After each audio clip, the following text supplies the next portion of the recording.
Okay, welcome to Computer Science 305 Programming Languages, and this video will be on how I answered the group exercises from the Program Syntax Flipped Classroom Day. And so we had 3 different problems, each had 4 different subsections, and so we'll start with the first one. So we were looking at this, and this was where we were going to construct BNF grammars for several languages. The first language was the set of all strings consisting of zero or more A's, right? And so fairly easily we can set that up as, we start with S as our start symbol, right, non-terminal. And then we say simply that we have A, because we need one or more, right? Zero or more. And so our first half will be A followed by S, which gives us the capability to do the or more part, right? Repetition. Or if it was 0, then empty, right? So empty also gives us the capability to stop the repetition. So now that we have that one done, that was a pretty easy one, right? That gives us as many A's as we possibly want through the S symbol, or S production. And the other case we have empty, so we can continue along. The second one, B, was the set of all strings consisting of one or more digits. And so that can simply be stated as, we start with S again. And then we need to create we have a rule for digit. So now this one says we have to have one or more, so we know that we're not going to have empty. So we can either have one digit by itself, or we can have a digit followed by S, right? And so then we have to define what is a digit. And according to the definition in the question, it is the character class 0 through 9. So digit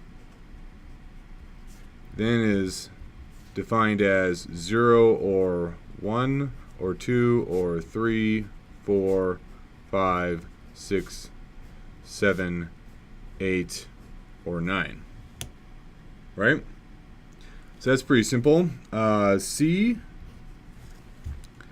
is then the set of all strings consisting of one or more A's with a comma separating the A's such that there's no comma before the first or after the last A.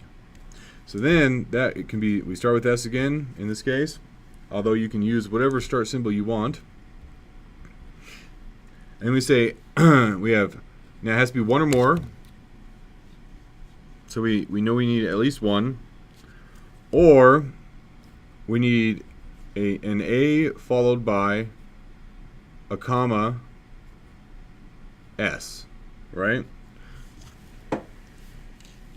So we can either start with A, and then it's by itself, no repetition.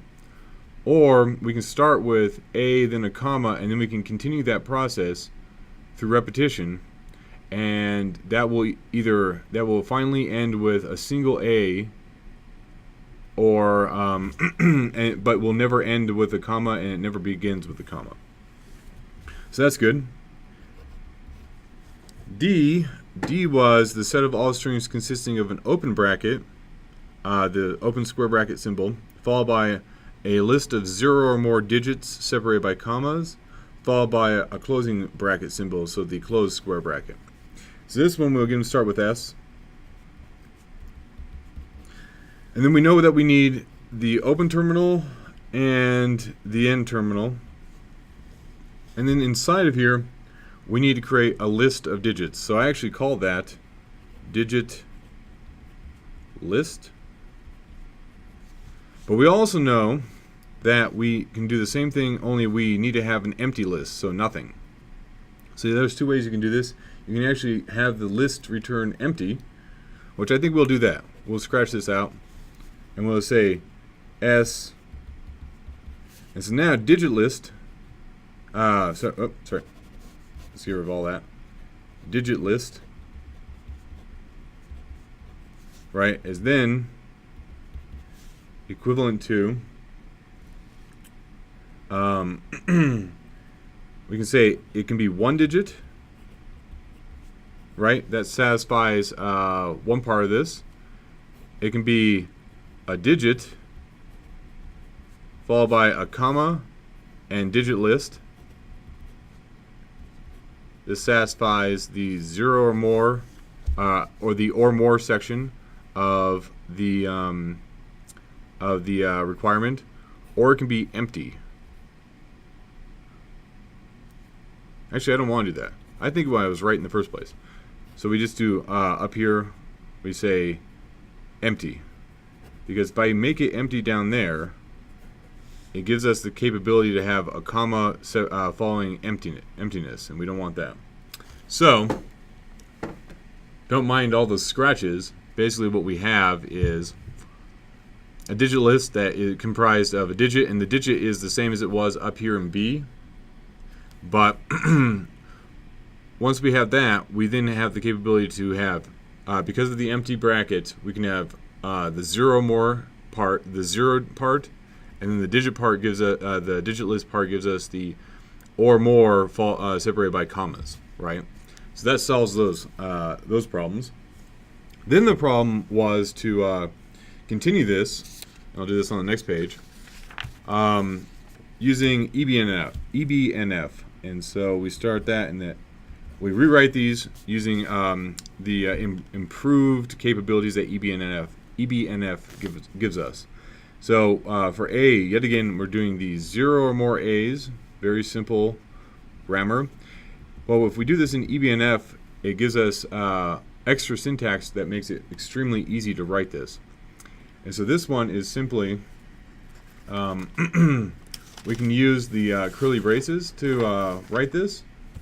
And so this becomes curly brace, right? A curly brace, right? And what this is saying is the curly braces say we can have a repetition of whatever's inside them 0 or more times. Literally what we are trying to do with the BNF. And then we continue on. We see B, and this one is the where we have 0 or more digits. 1 or more digits. And so we start with S again, just like we did before, and we take a look here, and we have that similar repetition, right? And this time we say digit, and then we can follow that digit because it's 1 or more with a digit in curly braces. Very good. That's the end of that simple one. C was S again, and now we're working on we're trying to solve for 1 or more A's such that each A is separated by a comma. So this one is a little more interesting, but we know we need to have at least 1 A, so we put that in there. And then in curly braces again, we put a comma and then an A. And then we're done. All right. D, again, start with S. And this one was the list of digits inside the square brackets. Now, the interesting thing is square brackets are themselves part of the syntax for EBNF, so we have to put those in quotes. So first thing we do is we quote the square bracket. Now this one's a little more interesting, right? There's lots of ways we could do this.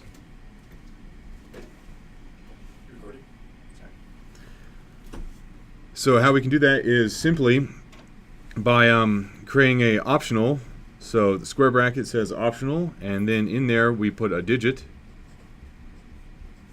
And then following that we can have 0 or more comma digit operations. So we say comma digit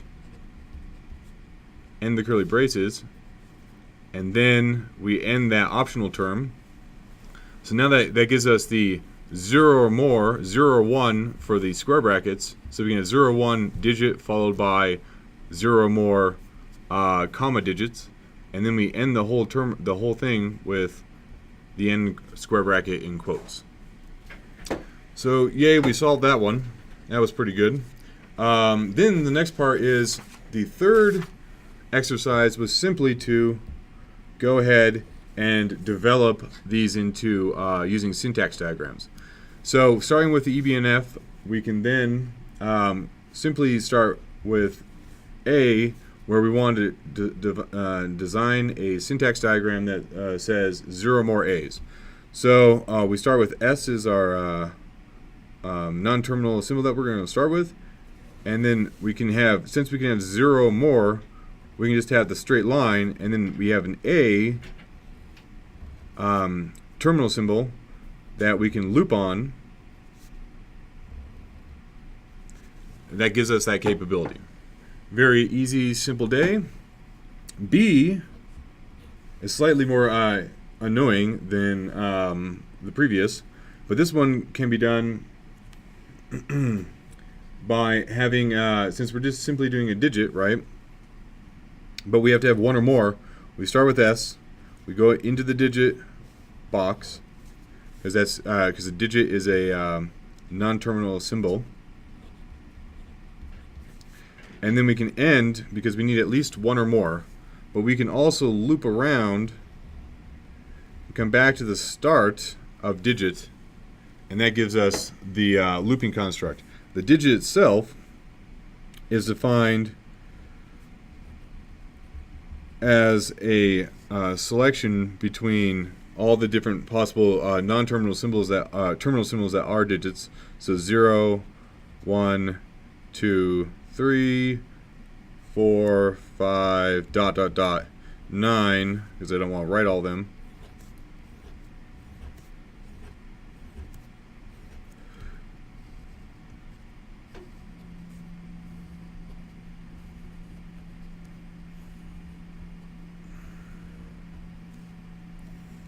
I'm going to assume that we have all of them going there, and then we end that with all these coming back in.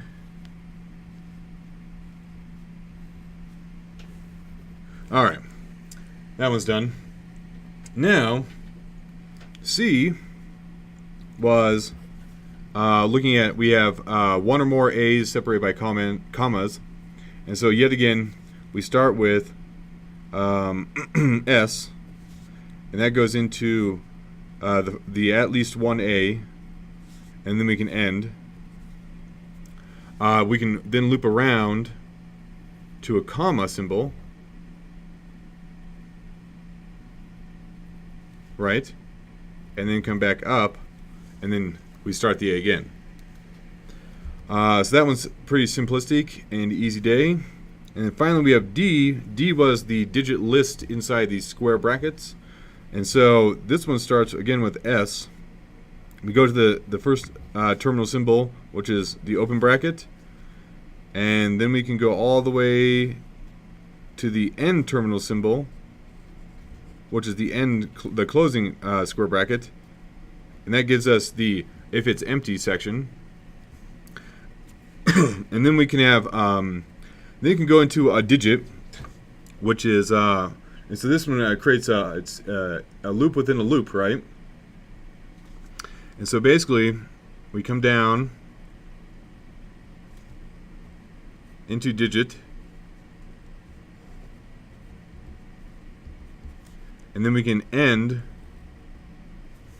just like we did before, or we can loop back around. Actually, we need a terminal symbol because it needs a comma, and then we come around like that. So then we have a loop with a loop.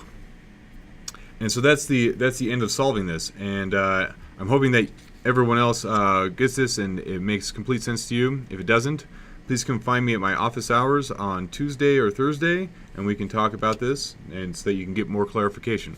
Anyway, have a great day, and I'll see you all on Monday.